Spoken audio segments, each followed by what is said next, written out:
Queridos, abra sua Bíblia em Segunda Crônicas e nós vamos aqui pedir a Deus que fale conosco, fale com a igreja da madrugada, que somos nós, esses que estamos entendendo que precisamos da justiça dele cada madrugada.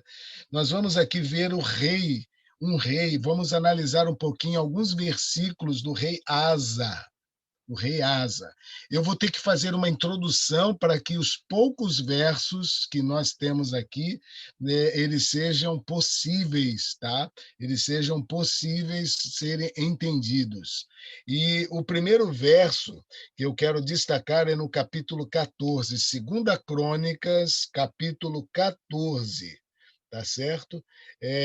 Nós vamos ver aqui logo no versículo 1, no final, quando Abias morre, Asa ele acaba entrando no lugar, em seu lugar, no seu filho, era filho de Abias, e ele esteve em paz por 10 anos. E o versículo 2 diz que Asa fez o que era bom e reto perante o Senhor seu Deus. Gravem isso para nós chegarmos a uma questão que vamos ver num capítulo lá na frente. Presta atenção, Asa fez o que era bom e reto perante o Senhor. Tá certo? E o que ele fez, do versículo 3 em diante, fala: ele aboliu os altares dos deuses estranhos, o culto nesses altares nos altos, quebrou as colunas, postes ídolos, né? Ordenou a Judá que buscasse o Senhor Deus dos seus pais, que observasse a lei e o mandamento de Deus.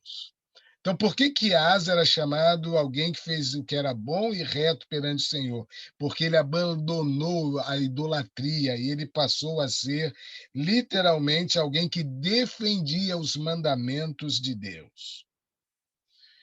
Versículo 8, na primeira parte, diz que o que eles edificavam prosperava. Agora nós vamos ao capítulo 15. Olha, diante de toda essa reforma, agora nós vamos chegar onde nós vamos discutir hoje aqui no estudo da palavra. No capítulo 15, veja, ele sabia o que era certo, ele se decidiu fazer o que era certo, abandonar os ídolos, guardar os mandamentos de Deus, e aqui eu vejo justificação até pelas obras, tá? Em alguma parte. Por quê? Não há justificação sem o Espírito Santo atuar. E no versículo 15, dentro das reformas, o que acontece no versículo 1? Veio o Espírito de Deus sobre Azarias, filho de Obed. Esse foi ao encontro de Asa e agora pede que Asa ouça. Versículo 2. Ouvi-me, Asa, e todo Judá e Benjamim. O Senhor está convosco, ou seja, vocês se decidiram ao lado de Deus, abandonaram as idolatrias, decidiram guardar os mandamentos, e o Senhor está com vocês. Porém, olha o que o profeta coloca. Ouvi-me então agora, Asa. Ó rei, dá ouvidos. O Senhor está convosco enquanto vós estáis com ele. E se o buscardes, ele se deixará achar. Porém, se o deixardes, ele vos deixará. É possível hoje Deus está se agradando de nós, dizendo: olha lá, o pastor Edson fez o que é bom e reto perante o Senhor. E então Deus está com o pastor Edson, Deus está com o irmão Mário, Deus está com cada um de nós. Porém, se o buscarmos de todo o nosso coração, ele vai se deixar achar. Porém, se eu o deixá-lo, o que acontece? Há um rompimento, então, dessa ligação com Deus. Versículo 7. Viu, Daniel? Se puder agora destacar esses versículos, o versículo 2 e agora o versículo 7. Mas sede fortes e não desfaleçam as vossas mãos, porque a vossa obra terá recompensa. Agora, lembre que esta obra é de quem está com o Senhor. Se eu deixar o Senhor, ele nos deixará. Ok? E se você for no versículo 15 agora, do capítulo 15, versículo 15, na segunda parte, buscar o Senhor e por eles foi achado.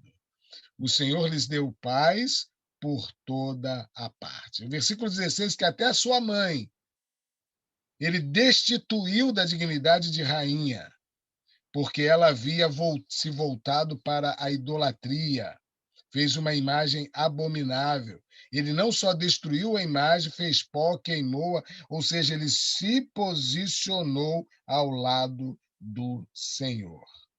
Vamos parar aqui agora e vamos voltar ao versículo 2 de 2 Crônicas 15. Azarias foi bem claro. Asa e todo Israel. Então, agora eu coloco o nosso grupo aqui. Asa, no Antigo Testamento, rei. Agora também todos da madrugada com Deus, da família Ide. Se vocês buscarem de todo o coração, vocês vão encontrá-lo. Mas se deixá-lo, ele também vos deixará. O que você entende diante do que estamos estudando? Pode levantar sua mão para nós conversarmos um pouco sobre isso. Pastor, nosso Deus é um Deus de amor e é um Deus que nos respeita. E ele nos dá a oportunidade da salvação nos méritos de Cristo Jesus, mas ele não nos obriga. E tem aquele verso, né? Se bater, abre-se-á, se procurar, achareis. E aqui é mais uma ratificando isso, que Deus nos dá realmente o livre-arbítrio e que cabe a nós escolhermos, né? A gente está vivenciando esse grande conflito e nós temos a chance de escolher. E eu penso que Deus nos fez a imagem e semelhança dele, portanto, com poder de decisão. E aí, como o senhor bem disse, né? Cabe a nós agora tomarmos uma posição. Eu vou buscar, eu vou me afastar. Se eu buscar, ele vai se deixar achar. Ao passo que se eu me afastar, ele também vai permitir, porque ele não nos obriga. Excelente, Daniel. E interessante que esse se afastar, dentro do nosso contexto de justificação pela fé, não é, às vezes, sair da igreja. Às vezes eu fico na igreja, mas aí eu começo a me achar já salvo, importante, então eu vou pela justificação pelas obras. Isso é um afastamento da justiça pela fé, da justificação pela fé, desse Deus que justifica, que imputa a sua santidade. Então, veja, se eu passo a confiar no meu eu, colocar o meu eu no trono, eu estou me afastando de Deus. Mais algum comentário? E, pastor, Irmão Marcelo. Analisando a história do antigo Israel, né, vemos que ele tinha um problema sério com a idolatria, né? E hoje, no século XXI, né, eu acho que o nosso problema é uma entrega total a Deus. Eu acho que essa é a nossa luta, né? O passado era a idolatria e nós hoje que temos todo esse conhecimento, uma entrega total a Deus, porque olha o que diz aqui, ó. O Senhor está convosco enquanto vós estás com ele. Se o buscares, ele se deixará achar. Quer dizer, a gente só vai achar Deus quando a gente verdadeiramente se entregar de corpo e alma. E aí que entra o X da questão, né? Porque a gente olha assim, o antigo Israel, e, tipo assim, a natureza humana é a mesma desde que entrou o pecado. Deus ele precisa tomar conta de todo o nosso ser, uma entrega total e não só parcial, porque Deus ele nos quer todo, né? Com um todo. E esse é o meu dilema, essa é a minha luta. E eu acho que isso também só vai terminar quando Jesus voltar, né? Exatamente, Marcelo. A luta é constante mesmo. Muito obrigado. Irmã Irani Moutinho, pode abrir seu microfone. Pode abrir. Já abri. Bom dia para todos, bom dia, pastor. Bom dia. Eu me sinto assim, igual o irmão Mário também. Me sinto... Deus sabe a minha história, que É muito difícil. Quando a gente olha para a nossa condição, é queda e levanta, mas maravilhosa a mensagem de hoje, porque eu tenho que entregar para Jesus os nossos caprichos pessoais, como diz, né? A música que sempre está cantando, o louvor sempre está cantando. E muitas vezes os nossos caprichos pessoais, ele pode ser um ídolo na nossa vida. E quando a gente quer realizar os nossos desejos, aí a gente se afasta de Deus e aí quer fazer as nossas próprias obras, ou então entrega alguma coisa a Deus e depois a gente vai lá e toma e resolve. E tudo se torna um ídolo na nossa vida. Não é levantar altar, não é estar adorando imagem, mas muitas vezes esse ídolo está dentro de nós, que é os nossos caprichos pessoais. Então é uma luta muito grande quando a gente se pega fazendo isso. E só mesmo, só Jesus, só a entrega diária, a entrega dos pensamentos, a luta é grande, é grande. Porque o pensamento vem, o desejo vem de fazer alguma coisa. Eu não estou dizendo de coisa ruim, até coisa boa mesmo.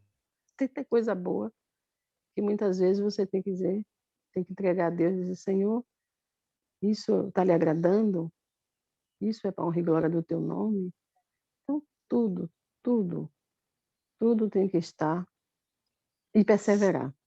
Tenho pedido a Deus muito para perseverar e cada mensagem, e para mim é maravilhoso estar nessas madrugadas. Muito obrigado e um bom dia para todos. Obrigado, Imarani, por sua contribuição. Queridos, eu vou à parte final do texto e eu disse que olharíamos alguns versículos em alguns capítulos da história de Asa. Para ir ao final, eu quero voltar ao início do capítulo 14, 2 Crônicas 14. Fez Asa, versículo 2, o que era bom e reto perante o Senhor seu Deus. Ele era bom, ele fez o que era bom. Mas nós vemos Salomão também excelente. Porém, quando nós vamos agora no capítulo 16, ele é repreendido por Anani. Ele fez alianças que não deveria fazer. Ele acabou não aceitando a repreensão. O versículo 1 de 2 Crônicas 16 diz que no 36º ano, ou seja, já estava no final do reinado, já tinha reinado, feito muitas coisas boas. Subiu a Baasa, rei de Judá, aqui está dizendo, subiu Baasa, rei de Israel, contra Judá, edificou Ramá, e aí o que Asa fez? Ele tomou prata, ouro da casa do tesouro, dos tesouros do rei, enviou para Ben-Hadad, rei da Síria, fez uma aliança, e aí agora Anani repreende essa aliança. E o que ele fez com esse profeta? Jogou no cárcere, versículo 10, se indignou com a repreensão. E aí, no 39º, 39 anos de reinado, ele agora ficou doente dos pés.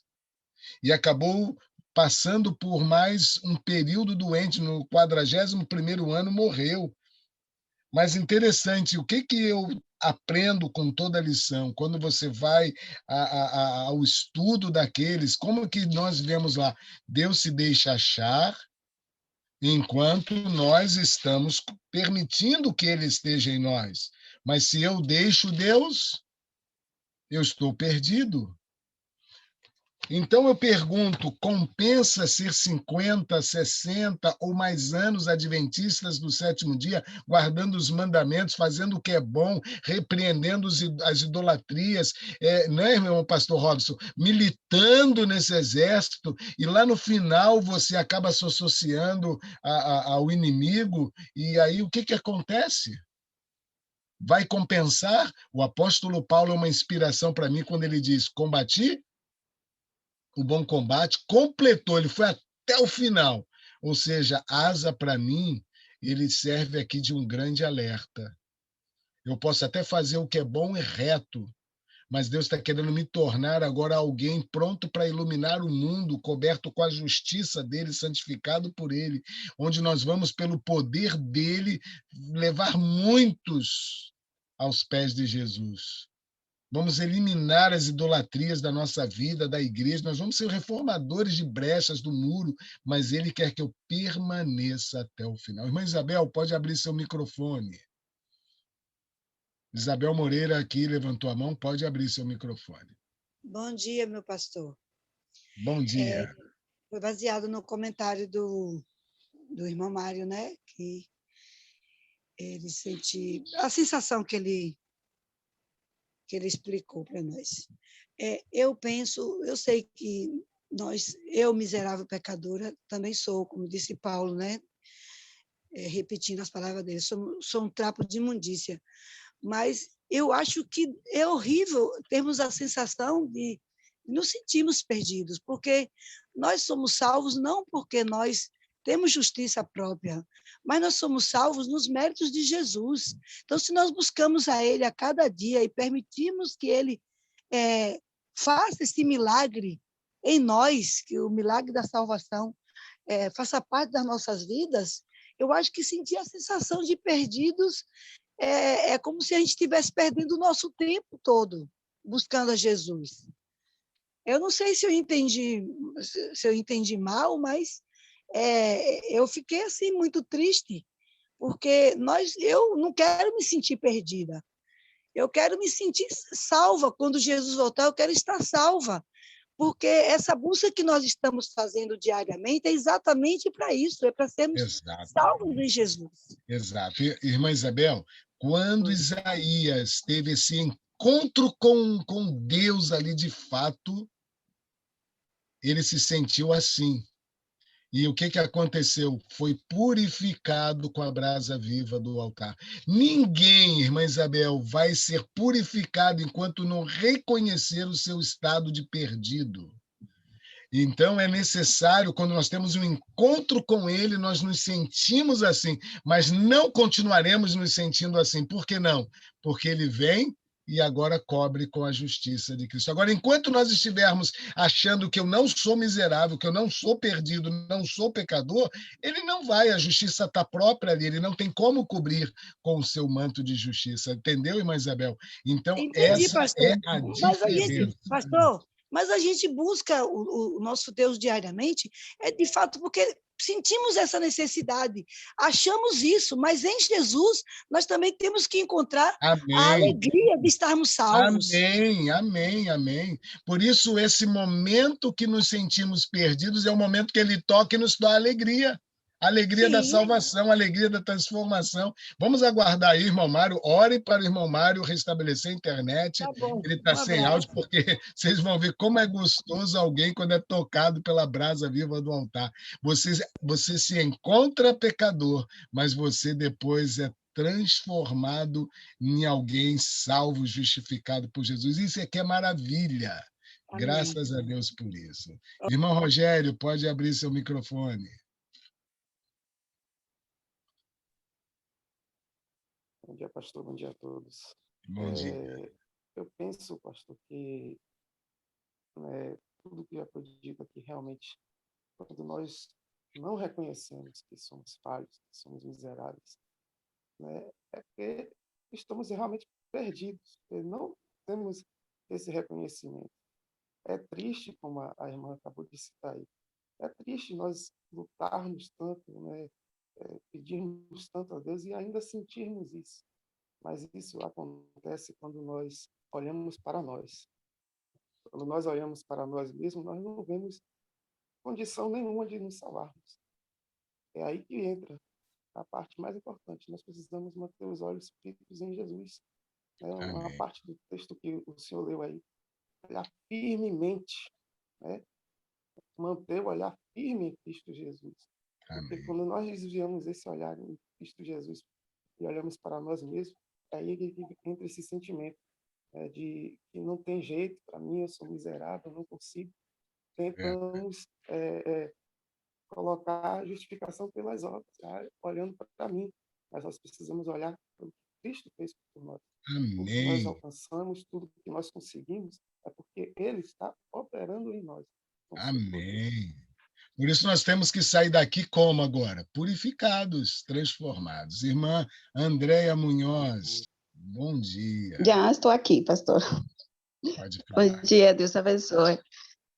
Pastor, eu queria assim, comentar do tudo que he escutado esta manhã, não queria falar, mas de verdade que o que eu penso e o que o Espírito Santo me fez sentir nesse momento foi que, assim, tanto com o versículo para meditar, como a meditação que o Senhor teve há pouco, assim, eu tenho que me sentir pecadora todos os dias, porque eu acho que o dia que eu me sentir que eu posso ser salva, que eu estou salva, porque em realidade todos nós estamos salvos, todo mundo já está salvo, porque Cristo já pagou a salvação. Amém, Eu me amém, tenho que sentir salva porque eu já sou salva, amém. mas eu sou salva e eu tenho que ter essa alegria de que Deus, Ele me salvou.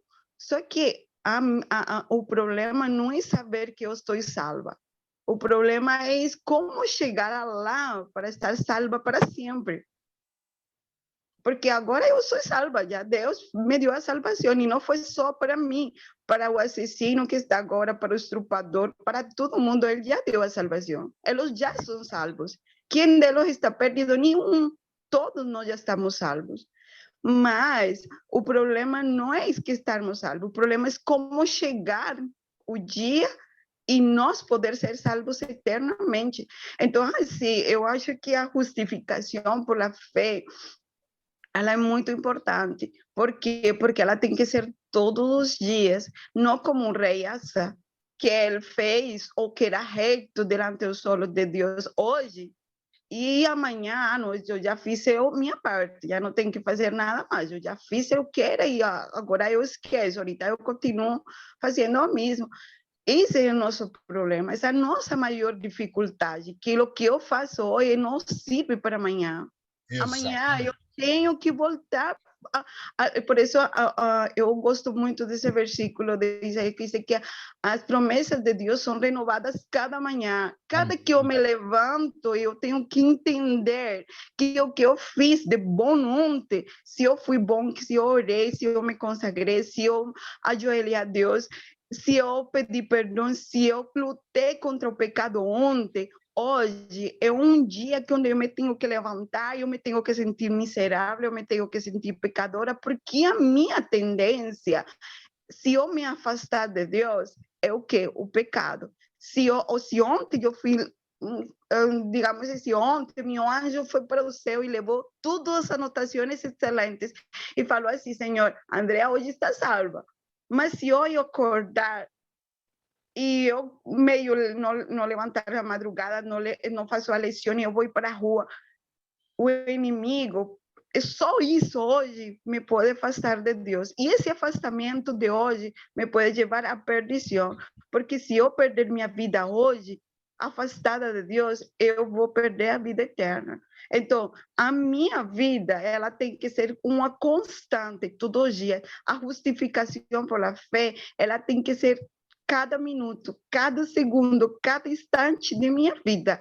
O que eu fiz ontem não serve. Por isso, Asa, ele disse que fez o correto que era delante dos olhos de Deus. Mas no momento de suas últimas horas de sua vida, ele se perdeu. De que serviu tudo que ele fez? De nada.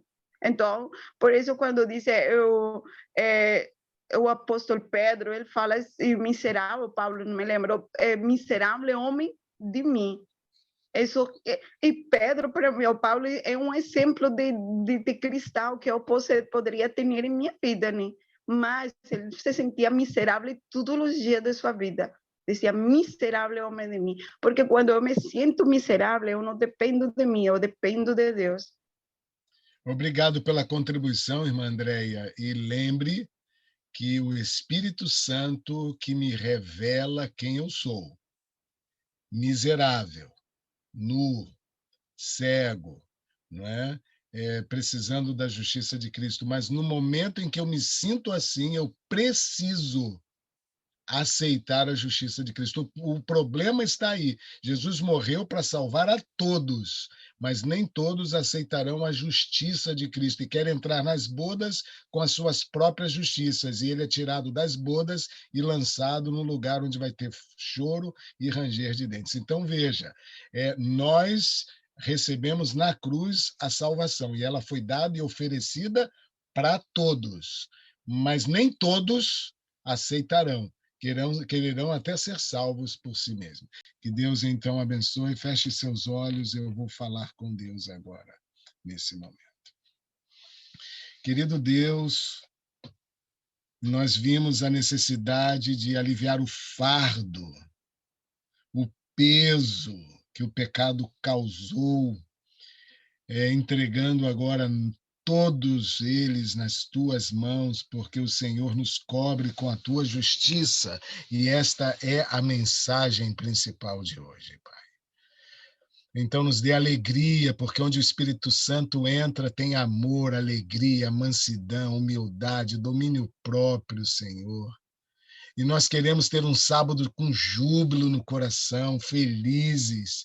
Queremos, Senhor, ser usados, e o Senhor nos colocará em contato com pessoas com fome de conhecê-lo, e que nós estaremos aqui passando 10 madrugadas levando essas pessoas a Jesus. Então nos ajude, Senhor, a estarmos fazendo esta obra não por nossas forças, mas pelo poder do Espírito em nós. Nos dê a vitória sobre nossas fraquezas. É o Senhor que vai lutar sobre cada uma das fraquezas. É o Senhor que vai vencer as nossas fraquezas, vai nos dar a vitória sobre as tentações. Por favor, queiramos aprender isto, e é o que nós queremos daqui por diante. Em nome de Jesus. Amém, Senhor.